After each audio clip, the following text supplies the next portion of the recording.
Am I the asshole for wanting to leave my seemingly sexist boyfriend? My boyfriend, 20M, and I, 18F, are on the verge of breaking up because I can't tell if he's ignorant, sexist, or both. For some background, we've been together for a year, and we were both raised in very different households. I was raised by a single mother, and my father was barely around growing up. He stopped paying child support early in my life. My boyfriend, on the other hand, was raised with more traditional Christian beliefs. His mom and sister-in-law are Psalms while their husbands are the sole breadwinners. His mom refuses to get a job, even though her last kid is a teen who can mostly care for himself now. She's been refusing to for years, actually, and instead asks my BF and his brother for money when her husband runs out. Anyways, my BF and I were discussing the beliefs of more minor politicians and whether we agreed with them or not.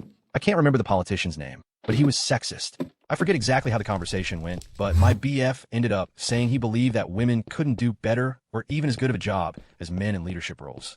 It shocked me. I asked him to explain what he meant using a president as an example. He said he thinks women make good teachers, but not leaders because they get overwhelmed and intimidated more easily compared to men. He also said it's because women are less emotionally stable, physically powerful, and are basically worse at defending their country and handling war tactics. I told him anger is still an emotion despite what most men believe, and that power isn't the most important trait of a leader. I said the military is the backing force behind that president, so individual physical strength isn't important. I told him women typically excel more than men in the leadership qualities that matter more.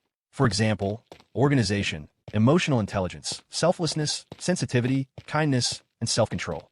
He said, maybe so, but he hasn't seen a woman be a better president than our best male presidents, so he doesn't believe it's possible. I said he hasn't seen a woman be better in a leadership role because we barely take that role in the first place.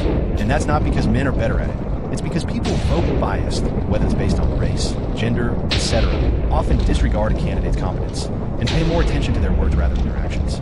I told him believing thing one is better than thing two simply because if the status quo is stupid and isn't a real argument. Also that if men were natural leaders like he thinks, then they wouldn't resort to violence so much to enforce their will. I told him he's sexist and that by his logic he shouldn't believe in Jesus because he hasn't seen him. Petty, I know. We've been on the verge of breaking up for other reasons for some time now. We argued intensely for days leading up to this, so we were both sensitive and stubborn going into it. When we calmed down, my BF said he thinks he's just really sensitive to my opinions because it feels like a personal attack. He feels like I'm judging his character and leadership abilities. He said if someone else brought the issue to his attention, a man perhaps, it'd be easier to acknowledge and agree, or at least to see how both genders can make for good leaders instead of one being superior to the other. My BF also apologized and said he'll do better. I apologize for being rude. The thing is he's a very open-minded person, and he has changed a lot of his beliefs since we've met once I explained my perspective. And I know his upbringing plays a huge role in his crooked beliefs. I just never thought this would be something I'd have to explain to him. Am I the asshole for calling him sexist and wanting to leave him over this?